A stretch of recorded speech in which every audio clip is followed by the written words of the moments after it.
So, let's see.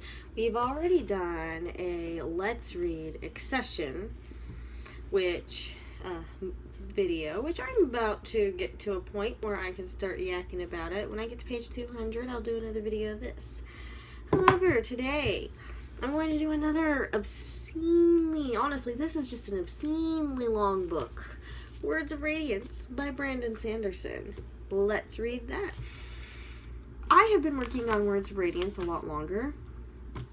Honestly, I think I got probably about 100 to 200 pages in before I started reading this on audiobook as well. I started out with I have the hard copy, I have it on Kindle. I've been reading it primarily on Kindle, but I also like having the hard copy on file because I just like having hard copies, because sometimes I just want to take a hard copy and read it. So I have that. This is Words of Radiance by Sanderson. And I'm going to review the first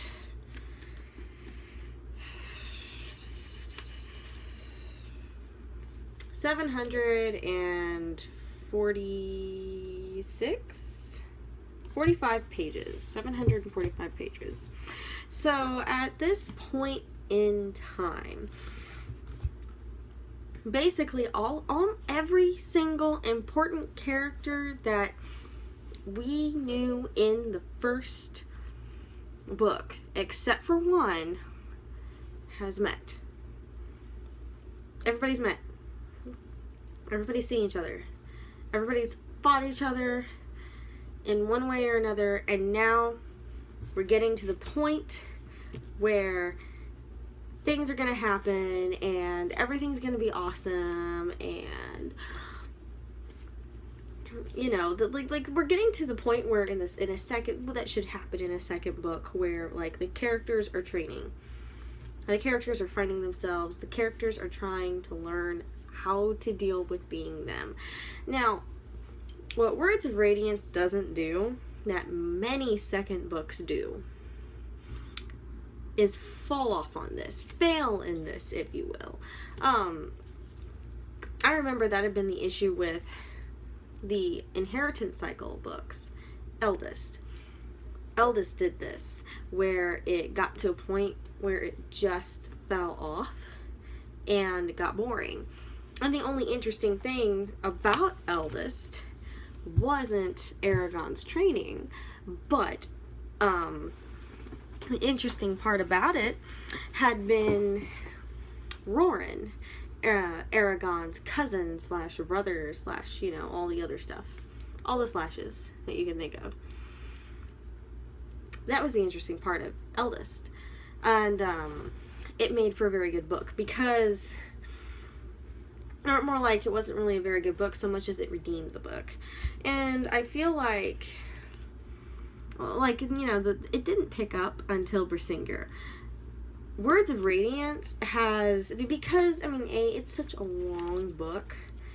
It is bad if you have all of the characters focused only on their training. And I'm glad they don't, because a good portion of this book is also Kaladin, like Kaladin, for instance, trying to figure out how to be a leader and how to work as a leader. And oh my gosh, spoiler alert, I'm going to put spoiler warnings on these discussions, because I'm sorry, if I'm going to do a Let's Read thing, there's a spoiler in here somewhere, pretty much everywhere.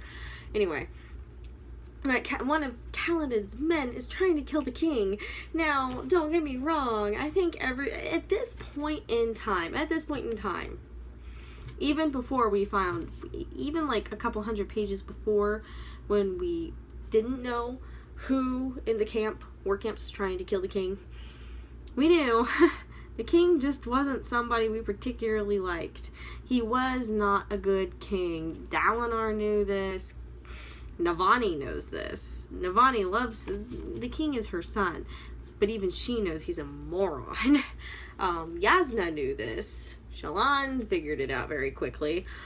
Kaladin knew this, but Kaladin still willingly fought for and protected the king, because the king is probably what amounts to as a figurehead. He's a piece in the puzzle. He doesn't have what his father had, or that his father had, or even what his uncle has. And his uncle, the thing about Dalinar is that people just don't like him because he's right, and he's the former king's brother. That's why people don't like him. Really, that, and he's been having visions and they're freaking him out, and those visions are freaking them out.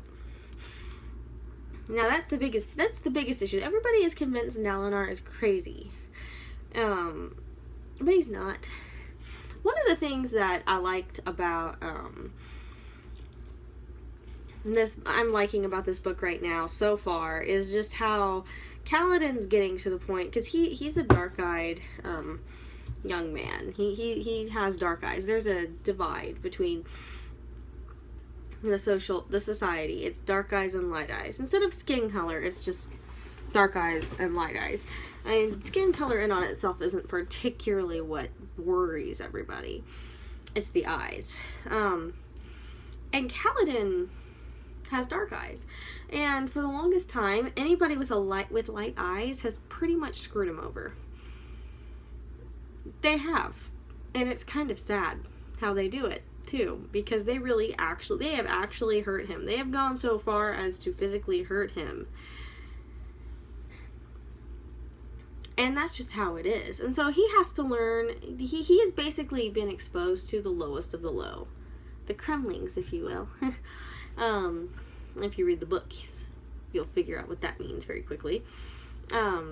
But he's slowly becoming okay with realizing that there are light eyes out there who are not terrible human beings. And when he's first confronted with this, he doesn't know how to handle it. But he slowly starts learning how to handle it. I think that's very good character development. Again, I remember this series is Brandon Sanderson's baby. It does not come out as quickly as, let's say, the Mistborn series. Any of his young adult, all of his YA is basically like, yeah, he produced it in a year. This, I think, oh man, when was this one even published? Like, let's see. This one was published in 2014, and the third book is coming out this year. So we're waiting 2 years for this thing. In between that time, he's been publishing, like, a lot of other stuff. So, I mean, it's like, he has more time to work on these. The other stuff is just filler. What he wants to work on when he needs a break from this. As somebody who works on several projects, because I sometimes just need a break. One day I'll finish them. It's hard to do that when you're working a full-time job. Anyway, but one of the other things I like about this book is Shallan's character. In the first book, I was kind of bored with Shallan's character, and I don't even think it's Shallan's fault, or even Brandon Sanderson's fault.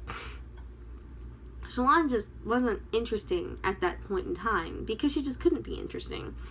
She wasn't going to be interesting at that point. There wasn't anything interesting about her, really, other than she wanted to do something stupid. Like, that basically sums up her beginning. Our introduction to Shallan is her being stupid. Our reintroduction to Shallan in this book is her being slightly less stupid, and throughout the course of this book, slowly coming to realize that she can't be stupid, and she actually has to learn how to think. And she starts learning how to think. And that makes for a very compelling character, honestly. Shallan really is. She's a very compelling character.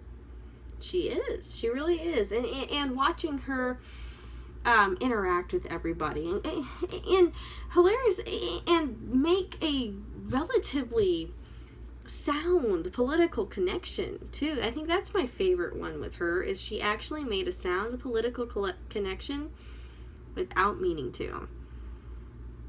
Or not even without meaning to, but without being very sure that she made the right choice.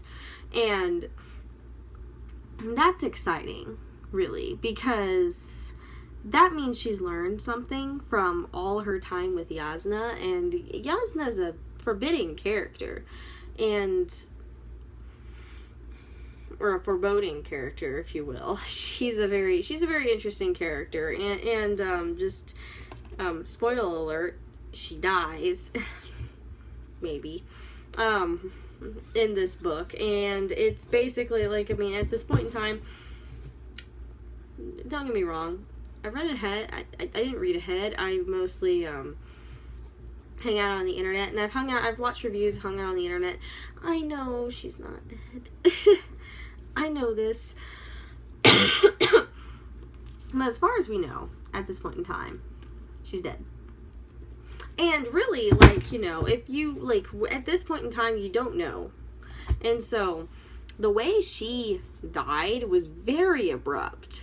Like, it was almost like, really, Yasna, you didn't see that one coming? So that one was very interesting to note, and just, again, very compelling. And I really enjoyed just Shallan's, I have enjoyed so far Shallan's, just how she got, what she's doing right now, because she's doing interesting things. And yeah, she's learning magic. She's literally, like, she and Kaladin are learning how to use their powers. They have elementally based powers. Hers are very based on, I would say hers are very based on Earth, because they're patterns, and Earth, and anything that's like hard elemental is very much a pattern. And so it's kind of like, you know, she deals in patterns. I think it's not safe to say it's more, instead of Earth, it's more like building block, almost atomized. So she can, because she can make things, even herself, look like something else. She can mimic things. Her spren can mimic voices. She's a very hard. She's a four forces elemental, if you will. If we're gonna get into my lore, but like, if we got into my lore, I would call what she's doing fifth element. Honestly, like, because that's really what she's doing, and she's doing it in a very creative way. She's like, the way her powers manifest itself the best is when she's drawing. So that's really fun, and very exciting. And I really can't wait to see what she does, like what else she does. And I was also very surprised to discover that the spren are the shard, are the shards, the shard swords, shard blades. I was very surprised to find out that the spren were the shard blades. I was not expecting that at all, but yeah. So a lot of you are probably wondering why I'm taking so long to read all of this, and that, like, I almost seem disjointed. I always seem disjointed these days when I do book reviews, but this one is particularly interesting because I'm reviewing a book that I haven't finished yet. Why am I doing that? Well, because honestly, right now I don't have time to wait and read through this. And honestly, I'm getting through Words of Radiance so much faster than I had been, and I'm trying to really bully my way through this so I can just I'm trying to actually finish this book. And the reason why I'm trying to do it, because I want to finish it before Oathbringer comes out. And this is a good third book. I'm so excited about the third book. Anyway, my plan, I don't know how well this is going to pan out, but my plan after finishing Words of Radiance is to also get well on my way to finishing Accession. I might see if there's an audiobook for Accession and then try to find where I've stopped, or just listen to it that way and then start slowly reviewing it again, because I can't finish this the way it is now. Like, I actually don't have time. I don't have time to, I can read during work. I can listen to an audiobook during work when I'm not on calls. Unfortunately, I can't, like, actually take out a book and start reading it at work. I can't do that. So yeah, I need a different way to do this. And so, unfortunately, and it kind of pains me to say this, but for more difficult things like Words of Radiance, Accession, and even Drums of Autumn by Dynamic Gabaldon, I'm gonna have to finish by audiobook or Kindle or both. And I have been doing both with Drums of Autumn and Words of Radiance. And actually, Drums of Autumn has kind of pretty much devolved into audiobook. This I've just been kind of alternating. So we'll see. We'll see. But I think I'm definitely going to see if I can find an audiobook for this and finish it that way, just so I can get to it. Anyway, back to Words of Radiance. Basically all I have left to say up to this point, because there really is, actually is a lot to say, because you find out stuff about the Parshendi, which I don't actually want to get into, because I want you guys to find out for yourself and then tell me about what you think about the Parshendi, because this is, like, I was actually very surprised about just how he chose to go about presenting the Parshendi. And also alluding to, very George R. Martin-esque, alluding to this overall evil lord, like just how, like, actual looming, there's an actual bad thing going on. There's somebody who actually wants to hurt you.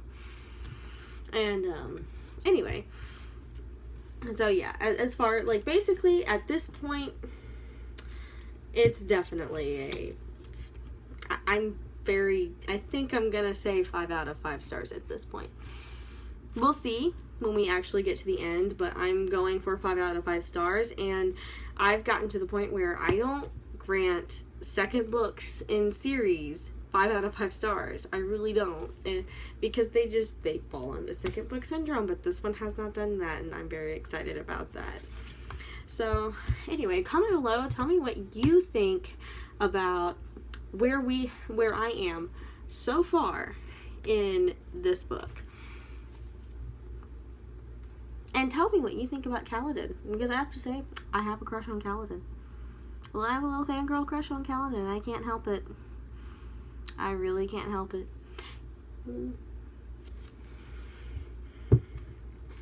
Kaladin's just the person I would totally go for after slapping several times, because he needs it.